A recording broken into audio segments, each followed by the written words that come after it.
This is part 2 of the set practical. Oh dear, not doing that. So what we've done so far is you now should have a graph plotted and you've got a wavelength of red light using the Young slits method. And now you have to use the diffraction grating. So that's quite small here, but diffraction grating, you'll see in the simulation in a second, is you use laser again. There's going to be a diffraction grating. And what you start seeing is a lot of dots, much more spaced out in the case is the Young slits. There's your zero order here. There's your n equals 1, n equals 2, and it's reciprocated the other side, exactly the same spacing from the center one here. Now, what you're trying to do is this time measure the angles. So it might be a lot easier if I actually go across to the simulation. So we'll get away from that. Here's going to be the practical. So what you need to do now is, rather than being on Young slits double experiment, which we had before, oh dear, is it going to change? Yeah, it's going to change. You need to go to the diffraction grating, which is just below it. Isn't that exciting? Now you can see it's a much better way of doing it, because here's going to be your n equals 0, where you've got the dot right in the center. So the laser light comes on through this. It goes through the diffraction grating. And we've got 300 lines per millimeter. Then you've got your n equals 0 here. Then it's going to be n equals 1, 2, 3, 4, and that one's end up here. Now you can see it's much, much better. Now the spacing, you can change this, but we're going to keep it a set distance. You can keep it 30 centimeters if you want to, no matter where you do it really. And we have a nice lot of dot passing here. Again, you reduce uncertainty because your measurement's a lot bigger, so therefore your percentage uncertainty comes down. So again, what you can do is go through all the theory here. Here's going to be diffraction grating you use. It's going to be 300 lines per millimeter. Then you've got, it's going down here, you've got some theory. Theory, which we give that video, is where we've got n lambda as d sine theta, where the angle theta is going to be here between the n equals 0 and the n equals 1. D is going to be the distance between the lines and the grating, which is going to be this one over here. And that came out in the theory video we showed you before. And you've got your angle here, theta. And n is going to be your order number. I is going to be 1, 2, 3. So the angle is going here, and where you have n equals 1. And you've got your analysis, how you do it. Well, this again goes through the proof run. Oh, no, it doesn't. It goes through how you're actually going to do it. So what I need to do in this one is you have a set distance, make 30 centimeters, for example. Then what you've got to do is you've got to use the first order. Now, what you've got to do is measure this angle here. And it's exactly the same what you do in the lab. Therefore, you measure from here, diffraction grating, to the screen, which is going to be D. So there's your diffraction grating, is here, and there's your screen, which is here. And you simply use a ruler now to do this. Then what you do is you then measure distance from here to there. Now, to do that, here's going to be your center point just here. And that's going to be your, oh, I didn't have a black line this time, this here. Okay. There's going to be your n equals 1. Now, I'm estimating that's going to be, what's that, 5, 6, 5.9, 5.8 centimeters roughly. Distance going from there to there. Okay. So that will give you your distance x, which pops out here. Okay. So what you can do then is you can then work out the wavelength, because what you can do, I'm sure that one does. What does that? I think very exciting. Going back to my board here, is getting hold of a pen. Yep. N lambda equals d sine theta. So if I take that first order, n equals 1, the equation simply comes down here now to d n sine theta.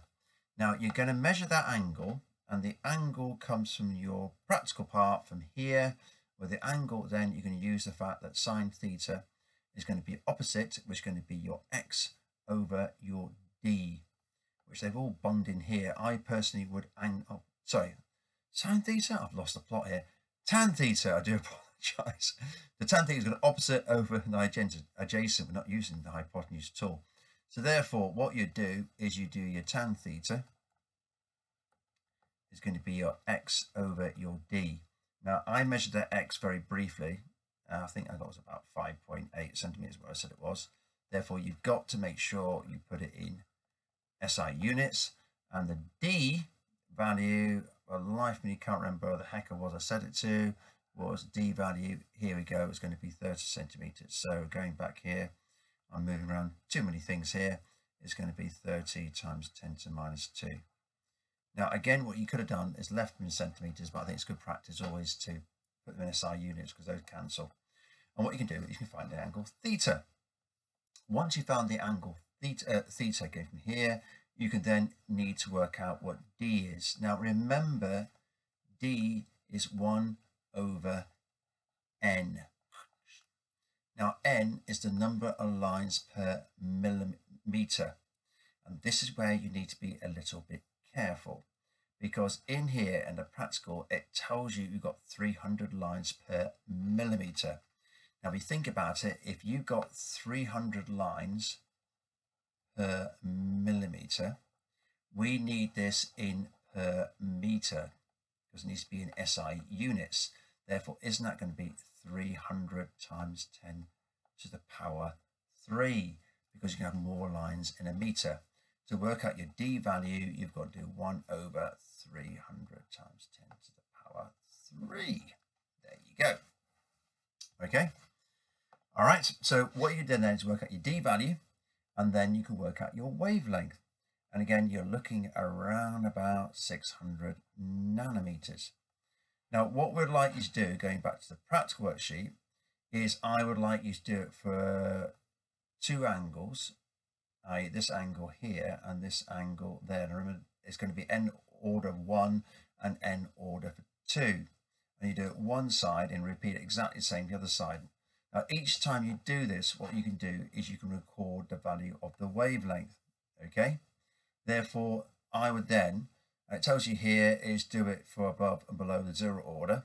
So I would probably do it for that one there, n equals 1, n equals 2, n equals 1, n equals 2, by using the angles, and then you've got 1, 2, 3, you've got 4 values of the wavelength.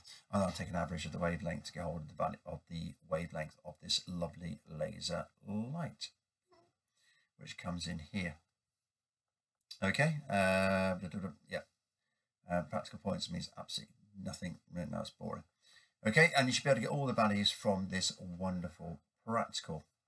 Now, going back to your practical sheet, that's what we want you to do going from here. Then what I also like you to do, because you might remember in all the practicals you start getting CPACs, is do a risk hazard control. Now, how I want you to do these is I want you to do a very quick risk assessment, and it's not very hard. Okay, you've got the risk, you've got the hazard, and you've got the control. Okay, now this is not for this case practical, but it's an example. Risk, it could be water on floor. Hazard, you could slip. Okay, control is going to be mop up water. Okay, now I would like you to start thinking about what is going to be a hazard, a risk assessment for here. Now, a pretty obvious one is a laser, isn't it? I would not put my eyeballs here because I could look straight into laser. So the risk is going to be here with the laser light. Well, what should I do is I could always have my body behind the laser. At no time should I be looking at that way in the laser whatsoever. We are going to find these creeping in a little bit into questions, etc. A quick risk assessment, and you should be aware of them. And you need to be able to prove to me you do risk assessment. So we'd like you to do a risk assessment for this as well. Okay.